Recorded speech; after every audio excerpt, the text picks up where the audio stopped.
कि what was India's rank in the first Asian games, यानी पहला जो एशियन गेम्स हुआ था ना, जो कि आपका 1951 में हुआ था, और इसमें भारत का रैंक जो है ना ये आपका पूछा गया था, जहां पर इस प्रकार के 4 ऑप्शन जो वो दिए गए थे। तो ये मैं आपको बता दूं कि पहला एशियन गेम्स यानी पहला जो एशियाई खेल है ना, ये आपका वर्ष 1951 में जो आपका खेला गया था, यानी पहला एडिशन जो आपका 1951 में खेला गया था। और इसमें भारत जो है ना पदक तालिका में जो है ये आपका दूसरे पायदान पे रहा था, और भारत के द्वारा जो है टोटल आपके 51 पदक जो आपके जीते गए थे, जिसमें आपका 15 जो आपका गोल्ड मेडल जीता गया था, 16 जो आपका सिल्वर मेडल जीता गया था, और 20 जो है ना ये आपका ब्रॉन्ज मेडल जो आपका जीता गया था। वहीं अगर बात कर ले कि पहले एशियाई खेल में जो है पदक तालिका में पहले स्थान पे कौन सा देश रहा था, तो आपका जापान देश जो है ना ये आपका पहले स्थान पे रहा था। और इससे प्रीवियस में आपका मतलब कि 2023 की अगर मैं बात कर लूँ तो ये 2023 का जो एशियन गेम्स है ना ये आपका चीन के होंगजाओ शहर में आपका आयोजित किया गया था। और कौन सा संस्करण रहा था, तो ये आपका 19वां संस्करण रहा था। और भारत के द्वारा 2023 में जो है ना 107 पदक जो वो जीते गए हैं, जिसमें आपका 28 जो है आपका गोल्ड मेडल जीता गया था, 38 जो है आपका सिल्वर मेडल जीता गया था, और 41 जो है ना ये आपका ब्रॉन्ज मेडल जो आपका जीता गया है।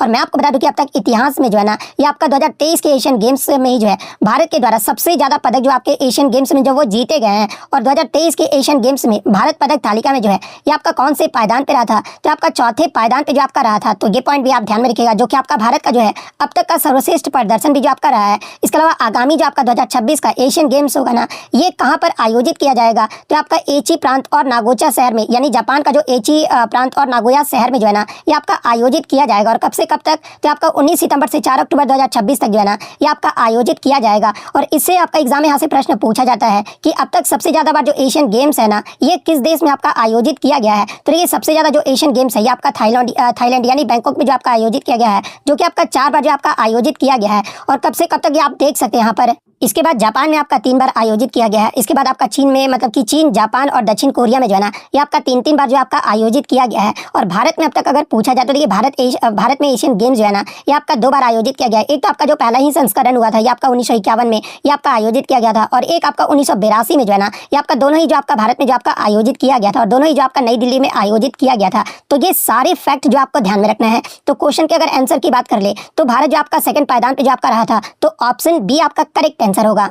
नेक्स्ट आपका रहता है कि where was the international association of athletics federation founded, यानी international association of athletics federation की जो स्थापना है ना ये कहाँ पर हुआ था, ये आपसे जो वो पूछा गया था, जहाँ पर इस प्रकार के आपके 4 ऑप्शन जो वो दिए गए थे। तो ये मैं आपको बता दूं कि आपके IAAF की जो स्थापना है ना ये आपका 17 जुलाई 1912 को जो है ये आपका स्टॉकहोम स्वीडन में जो आपका किया गया था। तो ऑप्शन सी स्टॉकहोम स्वीडन आपका करेक्ट आंसर होगा। और वर्तमान में नाम अगर पूछा जाए कि IAAF का जो वर्तमान में नाम है ये आपका क्या है, तो आपका वर्ल्ड एथलेटिक्स है। और वर्तमान में इसके मुख्यालय के बारे में अगर पूछा जाए तो आपका मोनाको में है। तो ये फैक्ट भी आपको ध्यान में रखना है। इसके अलावा अगर अंतर्राष्ट्रीय स्तर पर जो है आपका मतलब कि जो ये है सेबेस्टियन को जो है ना ये आपके मतलब कि इसके अध्यक्ष जो आपके बनाए गए हैं। और भारत में अगर एथलेटिक्स फेडरेशन ऑफ इंडिया के बारे में अगर पूछा जाए तो ये वर्तमान में आपके जो AFI के जो आपके अध्यक्ष है ना ये आपके बहादुर सिंह सागू है। और AFI यानी एथलेटिक्स फेडरेशन ऑफ इंडिया की स्थापना ये जो है कब हुआ था, अगर ये पूछा जाए तो आपका 1946 में प्रोफेसर GD सोंधी और महाराज यादविंद्र सिंह की पहल पर जो है ना इसकी स्थापना जो आपका किया गया था। और एथलेटिक्स फेडरेशन ऑफ इंडिया का अगर मुख्यालय पूछा जाए कहां पर है,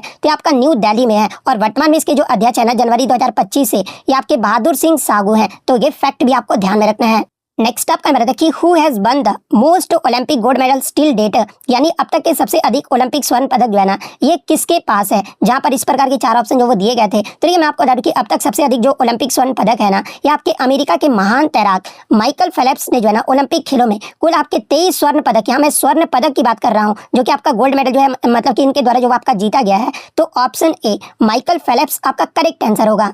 नेक्स्ट आपका रहता है कि which body part is not allowed to touch the ball in football as per the rules, यानी फुटबॉल खेल में गेंद को कौन सी बॉडी पार्ट से जो है ना वो स्पर्श करने मतलब कि स्पर्श करना जो है नियम के अनुसार जो है आपका मना है, यानी आपका मतलब कि फुटबॉल में आपको जो वो टच नहीं करना है। तो इस प्रकार से ऑप्शन आपके दिए गए थे। तो देखिए मैं आपको बता दूं कि फुटबॉल में खिलाड़ी गेंद को जो है आपका पैर से छू सकते हैं, सिर से भी, छाती से भी, या फिर जांघ आदि से जो वो खेल सकते हैं, लेकिन हाथ या बाजू यानी हैंड और आर्म से गेंद को छूना जो है ना ये आपका नियमों का विरुद्ध जो है आपका माना गया है। केवल गोलकीपर को ही जो है ना अपना पेनल्टी एरिया के अंदर जो है हाथ से गेंद पकड़ने की अनुमति जो है आपका दिया गया है। तो ऑप्शन में आपका हाथ जो है वो दिया गया था। तो ऑप्शन ए हाथ आपका करेक्ट आंसर होगा। और फुटबॉल से संबंधित अगर टर्म की बात कर ले, जहां से एग्जाम में प्रश्न पूछा जाता है, तो ये फुटबॉल से संबंधित जो आपके टर्म होते हैं ना, जैसे कि ड्रिबल हो गया, ऑफसाइड हो गया, गोल हो गया, पेनल्टी किक हो गया, इसके अलावा फ्री किक हो गया, कॉर्नर किक हो गया, हैट्रिक हो गया, फाउल हो गया, टैकल हो गया, डिफेंडर हो गया, मिडफील्डर हो गया, फॉरवर्ड हेडर हो गया, बाइसिकल किक हो गया और थ्रो, ये सारे जो है ना ये आपके फुटबॉल से संबंधित जो आपके टर्म है। तो ये फैक्ट भी आपको ध्यान में रखना है।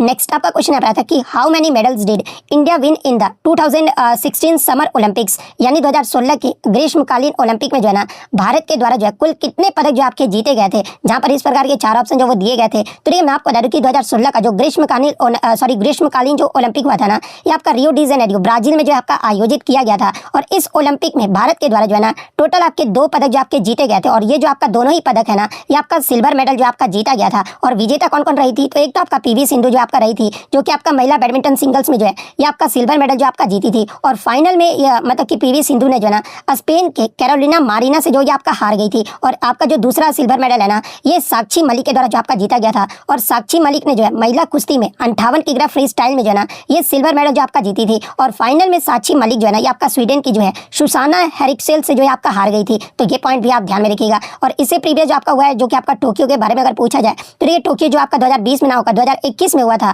जो कि आपका जापान में हुआ था, जापान टोक्यो में। और इसमें भारत के द्वारा जो है ना आपके 7 पदक जो आपके जीते गए थे, जिसमें आपका 1 गोल्ड मेडल जीता गया था, 2 आपका सिल्वर मेडल जीता गया था और 4 जो है आपका ब्रॉन्ज मेडल जो आपका जीता गया था, जिसमें 1 गोल्ड जो है आपका नीरज चोपड़ा के द्वारा जीता गया था। और नीरज चोपड़ा जो आपका जैवलिन थ्रो से जो आपके संबंधित है। 2 जो सिल्वर है आपका, एक तो मीराबाई चानू जो कि आपका वेट लिफ्टिंग से संबंधित है, और सेकंड आपका रवि कुमार दहिया जो कि आपके रेसलिंग से संबंधित है। इन दोनों खिलाड़ियों के द्वारा 2 सिल्वर मेडल जीता गया था। और ब्रॉन्ज मेडल की बात कर ले तो ये पीवी सिंधु के द्वारा जीता गया था, लवलीना बोर्गोहेन के द्वारा जीता गया था। और इनका संबंध, खेल का संबंध भी आप देख के जाना, क्योंकि यहाँ से भी प्रश्न पूछा जाएगा। मेंस हॉकी टीम के द्वारा जीता गया था। और रेसलिंग में बजरंग पूनिया के द्वारा जो आपका जीता गया था। तो ये तो आपका टोक्यो 2021 ओलंपिक के बारे में हो गया। अगर पेरिस 2024 में जो आपका 2024 का जो ग्रीष्मकालीन ओलंपिक हुआ है ना, ये आपका पेरिस फ्रांस में आयोजित किया गया था। और इसमें भारत जो है ना ये आपका 6 पदक जो आपका जीता है। और वो 6 पदक में आपका एक तो आपका सिल्वर मेडल जीता गया है, और 5 जो है ना ये आपका ब्रॉन्ज मेडल जो आपका जीता गया है। और 6 विजेताओं की अगर सूची की बात कर ले, तो एक तो जो सिल्वर मेडल है ये आपका जैवलिन थ्रो में नीरज चोपड़ा के द्वारा आपका जीता गया है।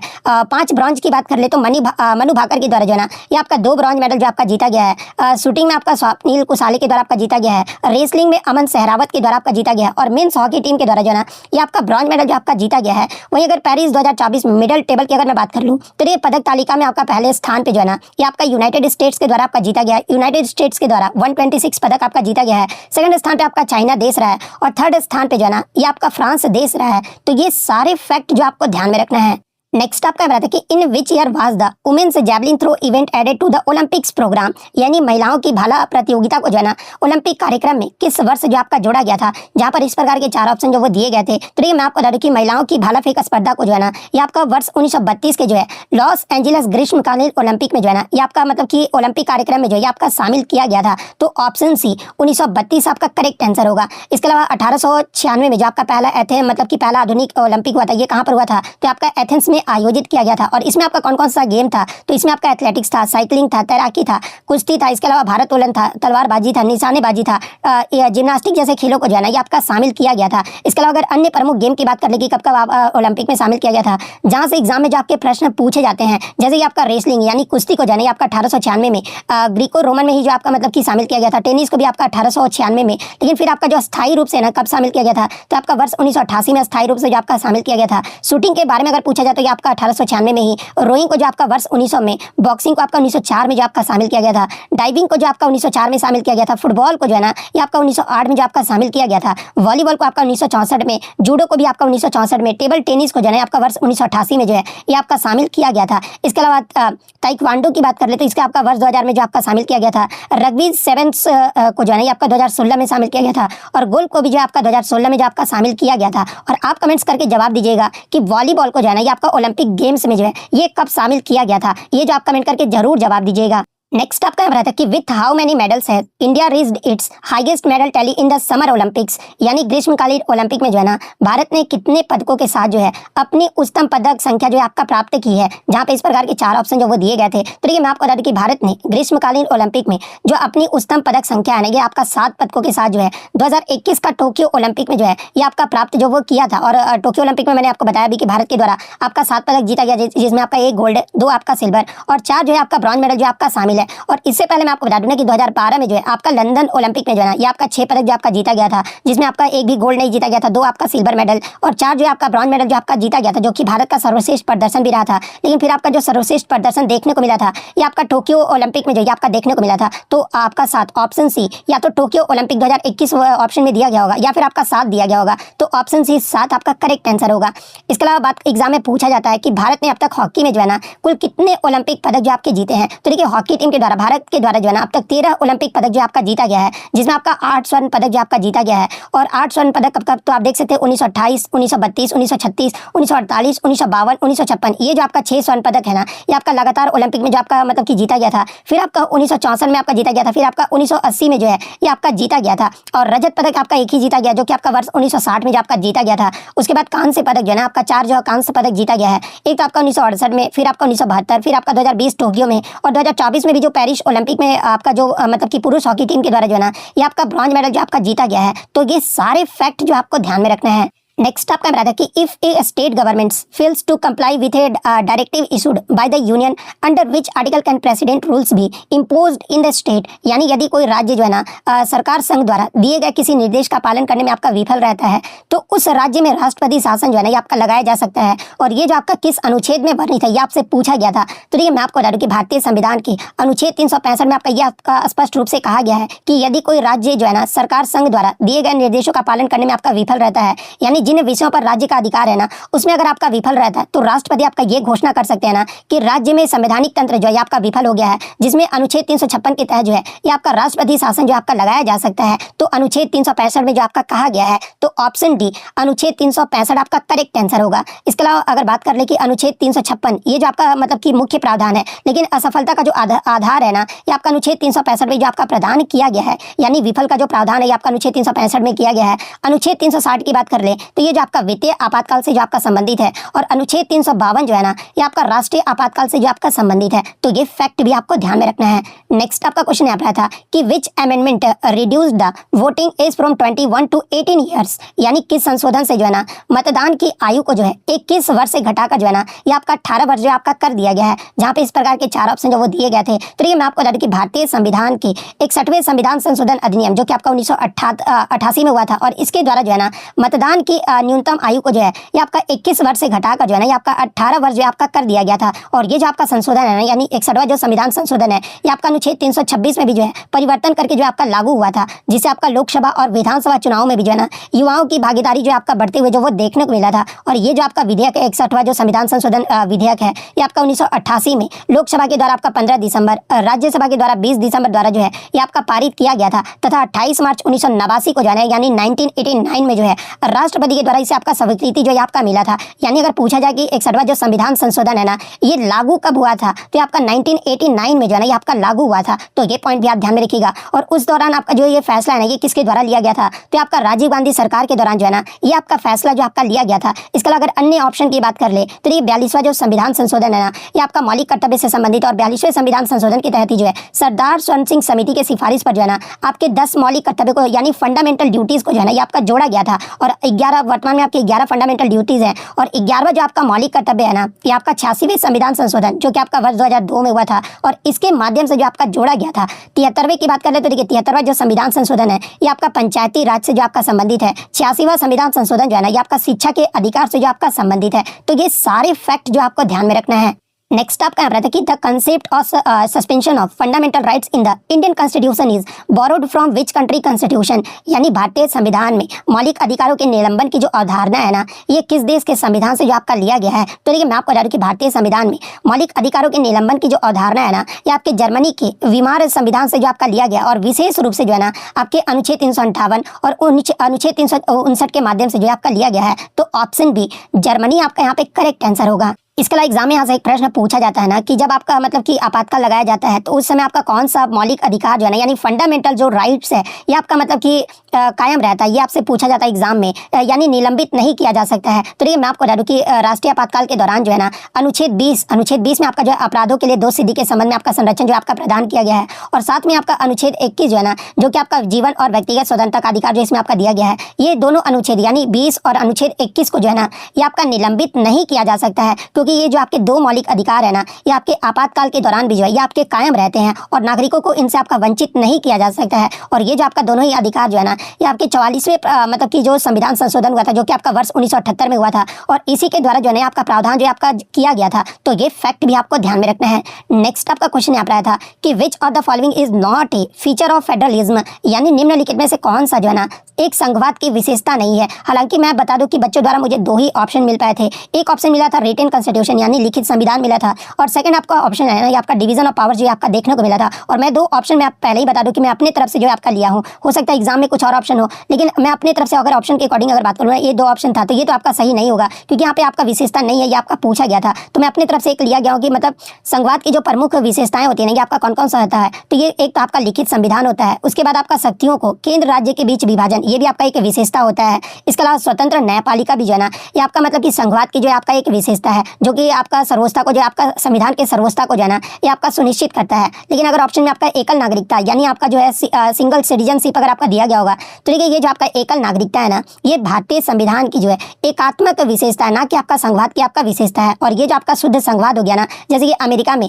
आपका द्वैध नागरिकता राष्ट्रीय और राज्य होता है, लेकिन भारत में केवल जो है ना ये आपका भारतीय नागरिकता है, जो कि केंद्र को मजबूती जो आपका प्रदान करता है। इसलिए ये जो आपका सिंगल सिटीजनशिप है ना, ये आपका संघवाद की विशेषता नहीं है। तो ऑप्शन सी आपका करेक्ट आंसर होगा। नेक्स्ट आपका बताया कि which of the following is not a power of the president, यानी निम्नलिखित में से कौन सी जो है ना राष्ट्रपति की शक्ति नहीं है। जहां पे इस प्रकार के आपके चार ऑप्शन जो वो दिए गए थे, तो ये मैं आपको बता दूं कि भारतीय संविधान के अनुसार राष्ट्रपति को जो है आपका प्रधानमंत्री की जो नियुक्ति है, ये आपका अनुच्छेद 75 के तहत जो है ये आपका किया जाता है। और मतलब सेकंड ऑप्शन में आपका संसद को संदेश भेजना दिया गया था। तो देखिए संसद को संदेश भेजना या फिर संबोधित करना जो है ना, ये आपका अनुच्छेद 86 या 87 में है। इसके अलावा ऑप्शन में आपका विधायकों पर वीटो लगाना भी दिया गया था। तो देखिए विधायकों पर वीटो शक्ति यानी पॉकेट वीटो सही जैसी जो शक्तियां है ना, ये आपको राष्ट्रपति को जो है ये आपका प्राप्त है। लेकिन यहाँ पे क्वेश्चन में आपका नहीं पूछा गया था। तो देखिए कानून का मसौदा तैयार करना जो है ना, ये आपका एक संसद का विशेषाधिकार है, जो कि आपका अनुच्छेद 107 और 108 में जो आपका वर्णित है। और राष्ट्रपति केवल विधेयकों पर जो है ना ये आपकी सहमति देते हैं, या फिर अध्यादेश जो आपके जारी अनुच्छेद 123 के तहत जो है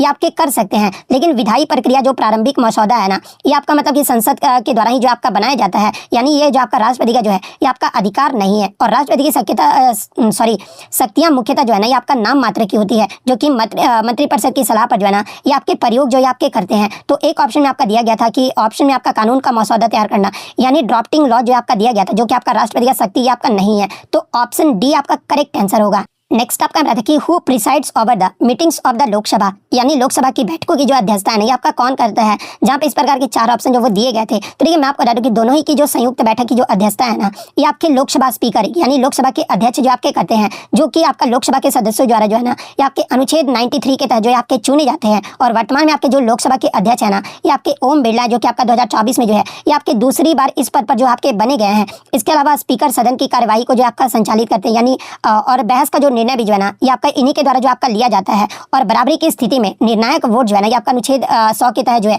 ये आपका डालते हैं। और उनकी अनुपस्थिति में यानी उनके एब्सेंट में जो है ना डिप्टी स्पीकर जो आपका अध्यक्षता करते हैं। तो ये पॉइंट भी आप ध्यान में रखिएगा। और संयुक्त सत्र जो है ये किसके द्वारा बुलाया जाता है, तो देखिए राष्ट्रपति संसद के जो है ना ये आपका संयुक्त सत्र जो आपका बुला सकते हैं। उपराष्ट्रपति आपका राज्यसभा के सभापति होते हैं, और प्रधानमंत्री जो है ना ये आपके सदस्य होते हैं। लेकिन ये तीनों जो आपका अध्यक्षता जो है आपका नहीं करते हैं। अध्यक्षता जो आपका किया जाता है ना, ये दोनों ही संयुक्त बैठक की ये आपका लोकसभा के अध्यक्ष यानी स्पीकर ऑफ द लोकसभा के द्वारा आपका किया जाता है। तो ऑप्शन सी आपका करेक्ट आंसर होगा। नेक्स्ट आपका बताते कि व्हाट इज UCC, यानी UCC जो है ना ये आपका क्या है। तो देखिए UCC की बात करें तो इसका जो अर्थ होता है ना, ये आपका यूनिफॉर्म सिविल कोड होता है, यानी एक समान नागरिक संहिता होता है। जो कि आपका विवाह हो गया, तलाक, उत्तराधिकारी, गोद लेना और संपत्ति जैसे व्यक्तिगत मामलों में जो है ना सभी नागरिकों को यानी धर्म, जाति या लिंग से स्वतंत्र के लिए जो है ना एक सामान्य जो कानून का प्रस्ताव है ये आपका किया गया है। और ये जो आपका UCC है ना यानी यूनिफॉर्म सिविल जो कोड है, ये भारतीय संविधान के अनुच्छेद 44 जो कि आपका DPSP में आता है, इसमें आपका जो वो उल्लेखित किया गया है। और ये जो आपका को जो है ना पूरे भारत में जो है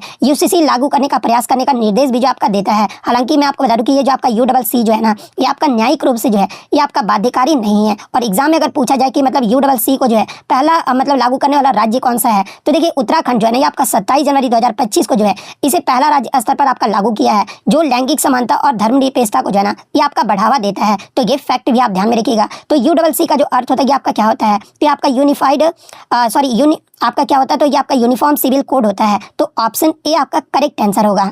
नेक्स्ट आपका बताते कि according to BNS who is considered a real criminal, यानी बीएनएस के अनुसार जो है ना किसी आपका रियल अपराधी जो आपका माना जाता है, जहाँ पे इस प्रकार के 4 ऑप्शन जो वो दिए गए थे। तो ये मैं आपको बता दूं कि बीएनएस यानी जिसका फुल फॉर्म आपका भारतीय न्याय संहिता होता है, और इसके अनुसार जो है ना सभी व्यक्ति जो किसी अपराध को अंजाम देने में किसी भी तरह से आपके शामिल होते हैं ना, उन्हें आपका अपराधी जो आपका माना जा सकता है। तो एक ऑप्शन में आपका दिया गया था कि जो अपराध में शामिल भी होता है उन्हें आपका अपराधी माना जाता है। ये आपका बीएनएस के अनुसार जो है आपका रियल अपराधी जो है इन्हें आपका माना जाता है। तो ऑप्शन बी आपका करेक्ट आंसर होगा।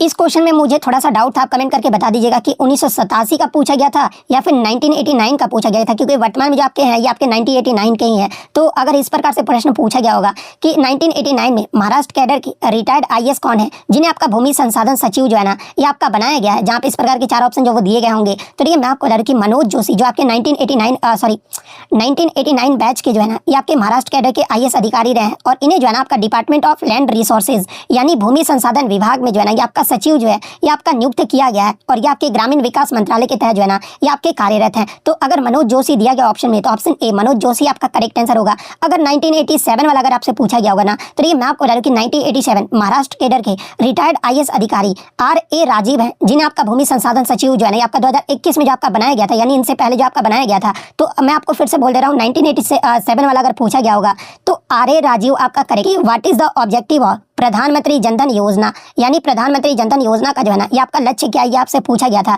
जहाँ पे इस प्रकार के आपके 4 ऑप्शन जो वो दिए गए थे। तो ये मैं आपको बता दूं कि प्रधानमंत्री जनधन योजना का जो मुख्य लक्ष्य है ना ये आपका वित्तीय समावेशन है, जिससे हर परिवार को जो है कम से कम एक बुनियादी बचत बैंक रूप में आपका जो है डेबिट कार्ड हो गया, दुर्घटना बीमा हो गया जो कि आपका 2 लाख तक, और ओवरड्राफ्ट सुविधा जो है ना आपका प्रदान जो है आपका किया जाता है। इसके अलावा मैं आपको बता दूं कि ये जो आपका जनधन योजना को जो है ना ये आपका 28 अगस्त 2014 को जो आपका शुरू किया गया था, जिसमें 55 करोड़ से अधिक खाते जो है आपके खोले जा चुके हैं, और डायरेक्ट बेनिफिट ट्रांसफर यानी डीबीटी के माध्यम से जो है ना सरकारी योजनाओं को लाभ भी जो है आपका पहुंचाया जा रहा है, और विशेष रूप से जो है ना ग्रामीण और कमजोर वर्गों को जो है ये आपका लाभ जो है आपका पहुंचाया जा रहा है। तो एक ऑप्शन में आपका इस प्रकार से जो वो दिया गया होगा कि हर परिवार को जो है ना कम से कम एक बैंक खाता जो आपका प्रदान करना, ये जो आपका प्रधानमंत्री जनधन योजना का जो है ना ये आपका लक्ष्य रखा गया है। तो ऑप्शन ए आपका करेक्ट आंसर होगा।